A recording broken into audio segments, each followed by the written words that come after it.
그 다음 주는 부활절입니다. 그래서 성가대는 칸타타를 준비합니다. 그리고 다른 성도님들도 바로 이번 주가 바로 고난주간입니다. 고난의 의미를 생각하면서 우리가 부활절을 준비했으면 좋겠습니다. 다음 주가 부활절이면 오늘은 우리가 교동문에서 읽은 것처럼 종려주일입니다. 십자가를 지기 위하여 바로 예수님께서 예루살렘으로 새끼 나귀를 타고 입성한 날이 종려주일입니다. 많은 이스라엘 백성들은 종려나무의 가지를 꺾어서 호산나 다윗의 자손이여 라고 예수님을 환영합니다. 이 호산나라는 말은 우리를 구원하소서라는 그런 뜻이 됩니다. 이스라엘 백성들은 지금 로마의 식민지 속에서 고통 가운데 살아갑니다. 그래서 그들은 다윗과 같이 승리와 제압하는 절대 군주를 원했습니다. 그래서 예수님께서 다윗과 같이 제압하고 승리하는 메시아이기를 바랬던 것입니다. 그런데 오늘 본문에서 바로 그 메시아 다윗은 세상의 힘과 권력을 가지고 있는 왕들과 다른 모습으로 기록됩니다. 사무엘하 9장 먼저 3절과 4절입니다. 사무엘하 9장 3절과 4절을 우리가 같이 천천히 읽도록 하겠습니다. 시작. 왕이 이르되 사울의 집에 아직도 남은 사람이 없느냐?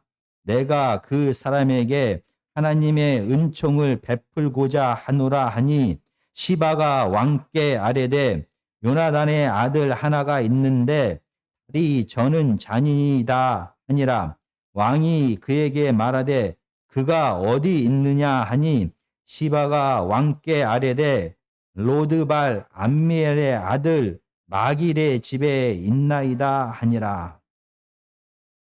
오늘 본문의 정확한 시기를 성경은 기록하고 있지 않습니다. 그러나 아마 다윗이 온 이스라엘의 왕이 된 후 적어도 15년 정도는 지났을 거다라고 생각이 됩니다. 사무엘하 4장 4절에 보면은 사울의 아들 요나단에게 다리 저는 아들 하나가 있었으니 이름은 무비보셋이라. 전에 사울과 요나단이 죽은 소식이 이스라엘에서 올 때 그의 나이가 5살이었는데 그 유모가 안고 도망할 때 급히 도망하다가 아이가 떨어져 절개되었더라. 그리고 오늘 본문인 9장 12절에 보면은 무비보셋에게 어린 아들 하나가 있으니 5살 때 사울 왕이 죽게 됩니다. 그리고 블레셋이 무서워서 유모가 사울 왕의 손자 무비보셋을 안고 도망가다가 넘어집니다. 그리고 다리를 다치게 되고 제때 치료하지 못하여 영원히 불편한 몸이 되었습니다. 그 아들, 그 손자 무비보셋이 결혼하여 아들까지 있습니다. 적어도 당시의 배경에서 25살 정도는 됐을 거라고 생각이 듭니다. 그러면 사울 왕이 죽은 후 한 20년 정도가 지났을 것이고 다윗이 온 이스라엘의 왕이 된 후 한 적어도 15년 정도는 지났을 거다라고 추정이 되는 것입니다. 이렇게 다윗이 온 이스라엘의 왕이 되어서 정치, 경제, 사회, 문화, 외교, 종교 모든 것이 안정을 다 찾아갑니다. 그때 갑자기 다윗은 사울의 후손이 살아있는지를 구하고 그를 찾게 됩니다. 수소문하여서 그를 찾는다는 소식이 들리고 시바가 그의 앞에 다윗 왕 앞에 불려오게 됩니다. 시바는 사울 왕의 모든 집안을 관리하는 사울의 종입니다. 그는 다윗 왕에게 말합니다. 바로 로드발이라는 곳에 사울의 손자 무비보셋이 살아 있습니다. 라고 합니다. 로드발은 카톡에서 제가 사진을 보낸 것처럼 이스라엘의 요단강 동쪽입니다. 아마 무비보셋의 삼촌, 바로 북이스라엘의 왕이었던 이스보셋이 17년 전에 이 마하나임에서 북이스라엘을 세웁니다. 바로 이 로드발은 북이스라엘의 수도였던 마하나임보다 더 북쪽에 있습니다. 이스라엘, 다윗이 다스리고 있는 이스라엘의 가장 먼 곳, 북쪽 경계, 아람과 아람의 경계 지역에서 무비보셋이 살고 있는 것입니다. 아마 지금 다윗 왕이 살고 있는 예루살렘에서부터 로드발까지는 적어도 100km 정도 거리가 떨어져 있습니다. 왜 사울 왕의 손자인 무비보셋은 이렇게 멀리 100km나 떨어져서 살고 있는 것입니까? 우리가 방금 전에 사무엘하 4장 4절에서 보았듯이 무비보셋은 5살 때 다쳐서 다리를 절게 됩니다. 그는 이렇게 불편한 몸을 이끌고 지금 로드발에서 살고 있습니다. 그의 할아버지 사울 왕이 살았던 사울 왕 당시의 수도인 기브아에는 분명히 사울 왕의 토지가 엄청나게 많이 존재합니다. 그런데 왜 무비보셋은 예루살렘에서 100km나 떨어진 먼 곳에서 살고 있는 것입니까? 다행히 그는 오늘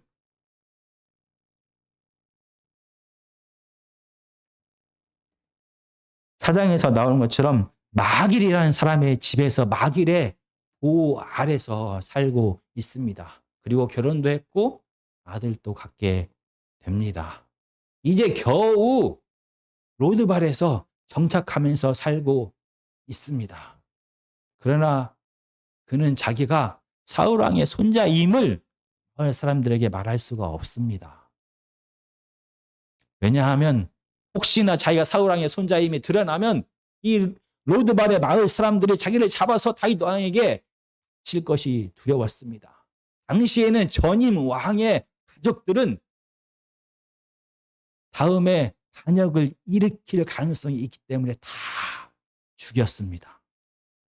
그래서 무비보셋은 다윗 왕이 무서워서 예루살렘에서 가장 먼 곳 로드발에 숨어서 살고 있었던 것입니다. 이런 무비보셋을 다윗이 드디어 찾게 됩니다. 그리고 그는 다윗 왕 앞에 서게 됩니다. 그는 두려워 떱니다. 아마 이방의 다른 왕들처럼 그리고 자기의 할아버지 사울처럼 혹시나 모를 경쟁자, 미래의 자기의 경쟁자가 될 수도 있는 자기 자신을 다윗 왕이 죽일 것이다 라고 생각을 했습니다. 그리고 실제적으로 다윗 왕의 왕권이 약화되었을 때, 다윗 왕의 아들 압살롬의 반역으로 다윗 왕의 왕권이 약화되었을 때 사울 왕이 속했던 베냐민 지파에서 반역을 일으키려는 시도가 있었습니다. 그래서 당연히 무비보셋은 사울 왕이 자기를 죽일 것이다 라고 생각했습니다. 두려워 떨고 있는 그를 향하여 다윗은 말합니다. 9장 7절, 8절, 11절입니다. 다윗이 그에게 이르되 무서워하지 말라. 내가 반드시 내 아버지 요나단으로 말미암아 내게 은총을 베풀리라. 내가 내 할아버지 사울의 모든 밭을 다 내게 도로 주겠고 또 너는 항상 내 상에서 떡을 먹을지니라 하니 그가 절하여 이르되 이 종이 무엇이기에 왕께서 죽은 개 같은 나를 돌아보시나이까 하니라. 11절입니다. 후반부에 무비보셋은 왕자 중 하나처럼 왕의 상에서 먹으니라. 다윗은 두려워 떠는 무비보셋에게 두려워하지 말라. 내가 너에게 은총을 베풀겠다라고 말합니다. 그리고 사울 왕이 가지고 있었던 모든 토지, 기브아에 있는 모든 토지를 다시 무비보셋에게 돌려줍니다. 거기에 머물지 않습니다. 그동안 무비보셋은 정말 장애인으로 비참한 삶을 살았을 것입니다. 거기에 더해서 다윗 왕을 피해서 도망 다니는, 숨도 쉴 수도 없고 자기가 누구인지도 드러낼 수가 없는 정말 수치스러운 상황 속에서 살았습니다. 그래서 그는 스스로가 말하기를 죽은 개 같은 나다라고 오늘 표현을 합니다. 이렇게 도망자와 장애인의 삶을 살았던 그를 다윗은 그의 명예까지 회복시켜 줍니다. 그래서 왕의 상에서 식사를 할 수 있도록, 더 이상 죄인이나 원수가 아닌 왕의 상에서 식사를 할 수 있도록 그를 허락을 합니다. 참 이상합니다. 그냥 그를 죽이지만 않는 것도 큰 은혜입니다. 자기를 10년 이상 광야를 헤매게 했던 사울왕, 그 원수 같은 사울왕의 손자인 그를 죽이지 않는 것만도 큰 은혜를 베푼 것입니다. 그러나 다윗은 이 무비보셋에게 물질적인 모든 것을 다 회복시켜주고 그의 명예까지 회복시켜 줍니다.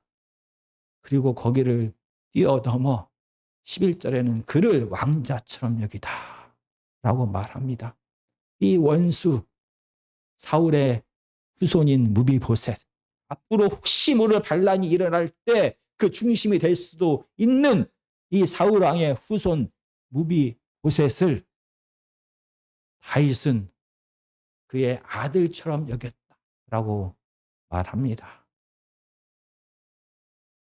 어떻게 사람이, 어떻게 모든 힘과 권력을 가지고 있는 왕이 자기의 원수의 후손을, 자기의 잠재적인 경쟁자가 될 수 있는 이 무비보셋을 그냥 용서하고 사랑하고 물질을 회복하고 그의 명예를 높이는 것을 뛰어넘어서 자기의 자녀처럼 여길 수가 있는 것입니까?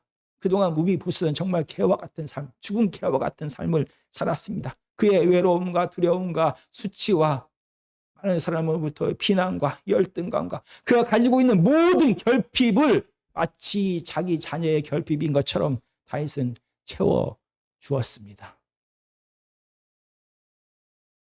어떻게 사람으로서, 어떻게 모든 권력을 가지고 있는 절대 권력을 가진 왕이 이렇게 자기의 원수를, 자기의 경쟁자까지 사랑할 수가 있는 것입니까?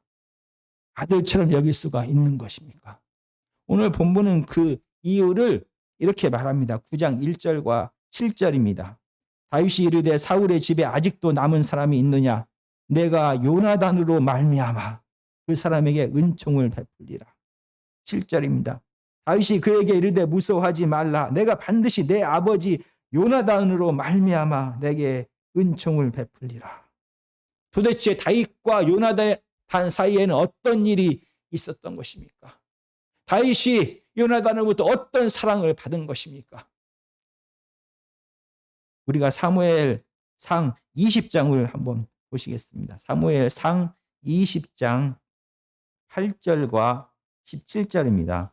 그런즉 바라건대 내 종에게 인자하게 행하라. 내가 내 종에게 여호와 앞에서 너와 맹약하게 하였음이니라. 그러나 내게 죄악이 있으면 내가 친히 나를 죽이라. 나를 내 아버지에게로 데려갈 이유가 무엇이냐 하니라.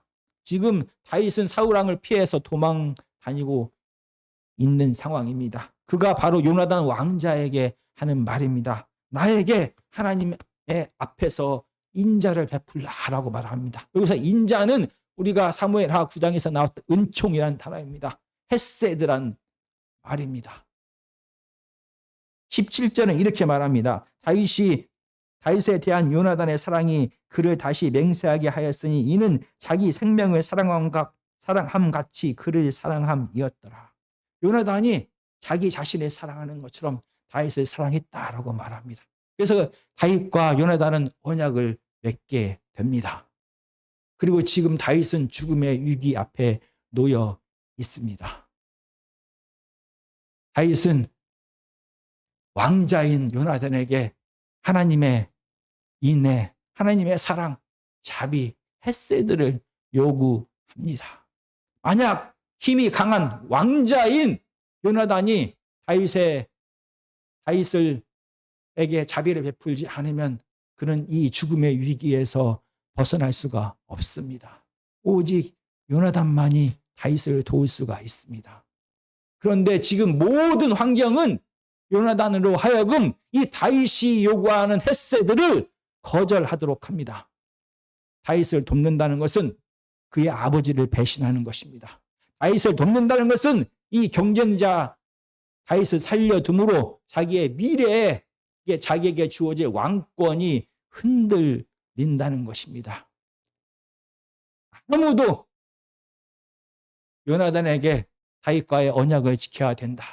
그를 살려 주어야 된다. 그에게 은혜를 베풀어야 된다라고 말하는 것이 아니라 모든 사람이 앞으로 있을 아를 생각하면 다윗을 죽여야 된다라고 말하고 있는 상황입니다. 강한 힘을 가진 왕자 요나단에게 다윗은 자기의 생명을 구걸합니다. 언약을 지켜주기를 간절히 원합니다. 그리고 사무엘상 20장 14절 15절을 제가 읽겠습니다. 너는 내가 사는 날 동안에 여호와의 인자하심을 내게 베풀어서 나를 죽지 않게 할 뿐 아니라 여호와께서 너 다윗의 대적을 지면에서 다 끊어버리신 때에도 너는 내 인자함을 내 집에서 영원히 끌어버리지 말라 하고 14, 15절은 요나단이 다윗에게 부탁하는 것입니다. 다음에 하나님의 계획대로 다윗 네가 왕이 되었을 때 나에게 인자를 베풀어라. 나에게 헤세드를 베풀어라 라고 바랍니다. 만약 다음에 언제인지는 몰라도 다윗이 왕이 되면 모든 상황은 역전됩니다. 다윗은 힘을 가지고 있는 왕입니다. 그리고 요나단과 그의 가족을 구할 수 있는 자는 힘을 가진 왕 다윗밖에 없습니다. 아마 그 당시 요나단처럼 다윗의 모든 가족과 모든 신하들은 다윗이 요나단을 언약을 지키는 것을 반대할 것입니다. 그를 죽여야 됩니다. 요나단과 요나단의 가족이 살아있다라고 하면 다윗의 왕권이 흔들리게 될 것입니다. 반드시 그를 찾고 찾아서라도 요나단의 가족들은 다 죽여야 됩니다. 라는 이야기를 지금 다윗은 듣고 있습니다.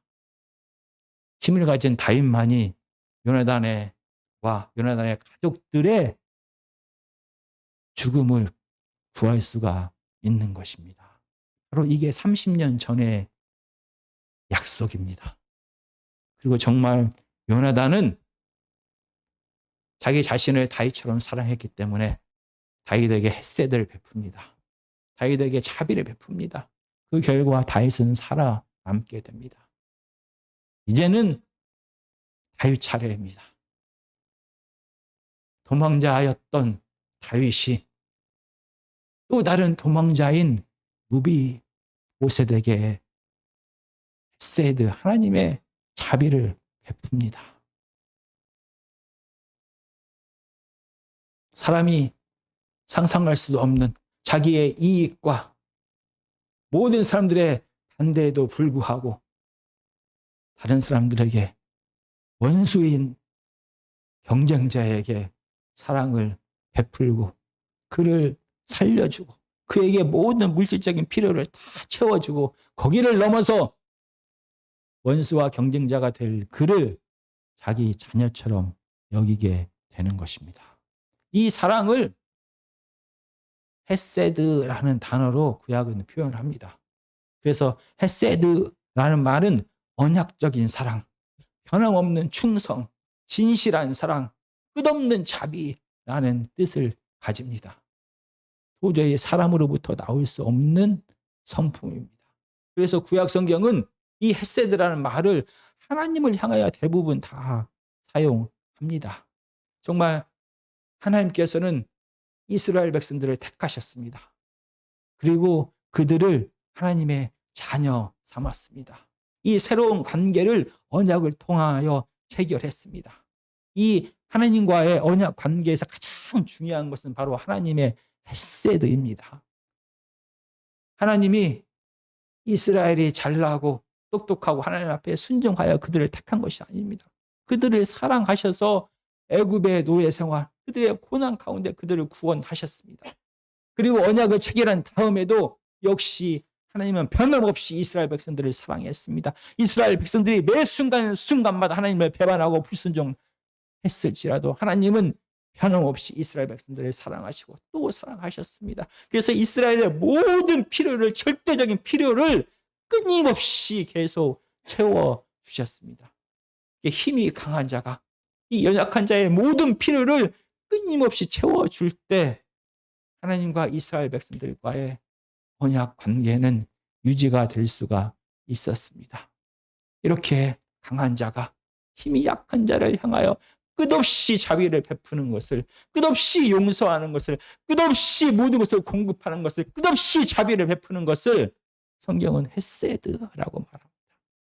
오늘 본문에서 정말 사무엘 상황에서 강한 힘을 가진 요나단 왕자는 죽음 앞에 벌벌 떠는 다윗에게 헤세드를 베풉니다.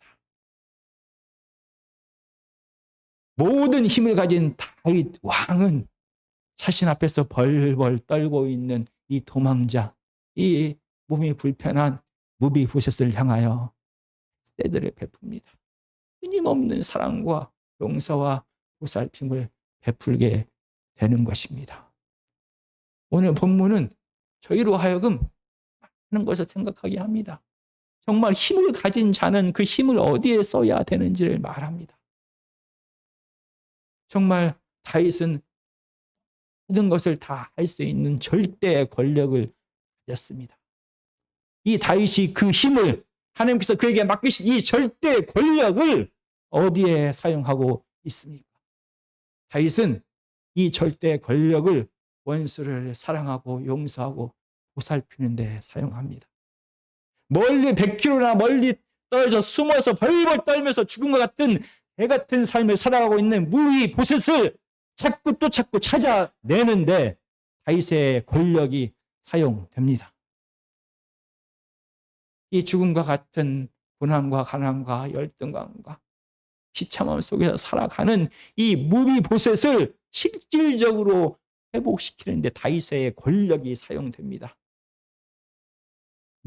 무비보셋이 잃었던 모든 재산을 다 돌려주고 그의 명예를 다시 한번 높여줍니다. 마치 하나님께서 도망자 다윗을 여전히 사랑하셔서 그를 도망자에서 온 이스라엘의 왕으로 높이신 것처럼 다윗은 이 원수이자 도망자, 경쟁자가 될 수 있는 무비보셋을 사랑하고 택하여 그의 명예를 다시 높여주는 것입니다. 하나님께서 맡기신 그 힘은 원수를 제압하는 데 사용하는 것이 아니라 원수를 용서하고 입히는 곳에 사용되었던 것입니다. 오늘 본문은 우리로 하여금 사람의 자비의 끝이 어디인지를 보여줍니다. 과연 하나님을 믿는 하나님의 기름 부음을 받은 자의 자비는 끝이 있는가에 대하여 말합니다. 자기를 10년 이상 광야 생활을 하게 했던 사울왕의 후손입니다. 어쩌면 자기가 힘이 약할 때 이 무비보셋을 중심으로 반역이 일어날 수도 있습니다. 그냥 그를 용서하면 됩니다. 그를 죽이지만 않는 것도 은혜입니다. 조금 더 베풀어서 그에게 모든 물질적인 풍요를 채워주면 됩니다. 그의 떨어진 명예를 다시 올려주면 됩니다. 그것으로도 정말 사람이 할 수 있는 모든 것을 다 했습니다. 거기서 멈추는 것이 사람의 당연한 심정이고 당연한 성정입니다. 그러나 다윗은 멈출 수가 없었습니다. 하나님의 끝없는 사랑을 받았던, 하나님의 끝없는 헤세드를 받았던 다윗입니다. 요나단으로부터 자기가 죽음의 순간에도 끝없는 자비와 사랑을 받았던 다윗입니다. 그는 자기의 햇새들을 멈출 수가 없었습니다. 그래서 그를 이 원수의 손자를, 이 잠재적인 경쟁자를 자기 아들처럼 여깁니다. 같은 상에 먹고 마시게 합니다. 사무엘하 9장 13절은 이렇게 말합니다. 무비보셋이 항상 왕의 상에서 먹음으로 예루살렘의 산이라. 그는 두 발을 다 절더라. 은혜를 베풀고 용서하고 재산을 돌려주고 가끔씩 만나서 안부 인사를 하는 것이 아닙니다. 그는 무비보셋은 다윗이 살고 있는 예루살렘에서 100km나 떨어진 로드발로 다시 돌아간 것이 아닙니다. 무비보셋은 자기 할아버지 사울왕이 살았던 기브와 바로 예루살렘에서 8km 떨어진 그곳에 살고 있는 것이 아닙니다. 무비보셋은 다윗 왕의 아들들처럼 예루살렘에서 함께 살게 된 것입니다. 원수였던 그를 용서하고 보살피고 공급함을 넘어서 자기 자녀 삼은 것입니다. 하나님의 자비는 끝이 없습니다. 배반하고 또 불순종하고 또 불순종한 이스라엘을 끝없이 사랑하셨습니다. 그의 필요를 끝없이 채우면서 이 언약 관계를 유지하셨습니다. 이런 하나님의 사랑을 받은 다윗의 자비도 끝이 없습니다. 원수인 그를 아들 삼아 예루살렘에 함께 살게 된 것입니다. 이것이 바로 기름 부음을 받은 자, 하나님의 백성의 삶의 모습인 것입니다. 그런데 오늘 본문에서 한 가지 이상한 것을 우리는 발견하게 됩니다. 9장 10절입니다. 9장 10절 뒷부분에 보면은 시바는 아들이 15명이요 종이 20명이라. 참 이상합니다. 지금 다윗이 무비보셋에게 어떤 하나님의 은혜를 햇새들을 베풀었는지를 기록합니다. 그런데 왜 시바가 아들이 15명이나 되고 종이 20명인지를 굳이 이렇게 자세하게 기록한 이유가 무엇입니까? 시바는 사울 왕의 종입니다. 사울 왕의 모든 집안을 다 책임지는 종입니다. 종은 주인의 뜻에 따라서 주인의 가족을 섬기는 자가 종입니다. 시바는 그 사울 왕의 토지가 있는 기브아에 살고 있습니다. 그는 사울 왕의 손자 무비보셋이 100km나 멀리 떨어져 있는 로드발에 살고 있는 것까지 알고 있습니다. 그의 책임은 사울 왕이 남기고 간 이 무비보셋을 섬기고 돌보는 것이 그의 책임입니다. 그러나 시바는 자기의 책임을 저버리고 무비보셋의 고통을 못 본 채 합니다. 사울 왕이 자기에게 맡겨진 모든 재산을 마치 자기 것인 것처럼 자기 가족과 자기 집만 배불리면서 잘 살고 있습니다. 다윗 왕이 무서워서라고 변명할 수가 없을 정도로 시바는 사울 왕의 재산은 자기 것인 것처럼 자기 가족만을 위하여 살고 있는 것입니다. 원수인 잠재적인 경쟁자인 무비보셋을 끝없이 용서한 다윗입니다. 그리고 또 로드발에는 마길이라는 사람이 자기 집으로 이 아무런 힘도 없이 도망자인 무비보셋을 자기 집으로 모십니다. 그를 자기 집에서 섬기고 먹입니다. 이렇게 자기 집으로 모셔서 섬기는 마길과 같은 자. 원수인 그를 아들처럼 여기는 다윗이 있는 반면에 자기의 책임임에도 불구하고 하나님이 맡기신 모든 것을 하나님이 맡기신 모든 것을 섬기고 돌보는 데 사용하지 아니하고 자기 배만 배부르게 한 시바와 같은, 욕하는 것 같은데 여기 아닙니다. 시바와 같은 무책임한 정도 있는 것입니다. 정말 하나님의 내려받은 우리들입니다. 100km나 멀리 떨어진 고통당하는, 아무도 돌보지 않고 두려움과 떨림에 죽음과 같은 삶을 살아가고 있는 자를 자꾸 또 찾아서 그를 내 집으로 초대하여 나와 함께 살면서 아들처럼 여기는 다윗의 길을 갈 것인지, 아니면 우리에게 주어진 모든 것을 이웃의 고통과 슬픔과 외로움을 외면한 채 나와 내 가족만을 위하여 살 것인지, 우리는 이 고난 주간에 깊이 있게 묵상해야 하는 것입니다. 사랑이 사랑을 낳게 됩니다. 헤세드가 헤세드를 낳게 됩니다. 하나님이 헤세드를 받은 다윗입니다. 요나단의 헤세드를 받은 다윗입니다. 그가 원수와 같은 무비보셋에게 같은 헤세드를 베풀었습니다. 죽음과 두려움이 가득한 세상입니다. 힘을 가진 자는 더 많이 가지기를 원하는 세상입니다. 이런 세상에서 하나님의 헤세드를 행하는 자들을 통하여 이 하나님의 헤세드는, 하나님의 다스림은 세상 속으로 확장될 것입니다. 값없이 은혜 받은 자의 삶의 모습은 이렇게 삶을 통하여 내가 가진 힘과 모든 것을 연약한 자를 위하여 나누는 자입니다. 내 이웃을 내 몸처럼 사랑하는 자인 것입니다. 고난 주간을 맞이하여 예수 그리스도의 십자가의 고난을 다시 한번 생각하는 저와 여러분이 되었으면 좋겠습니다.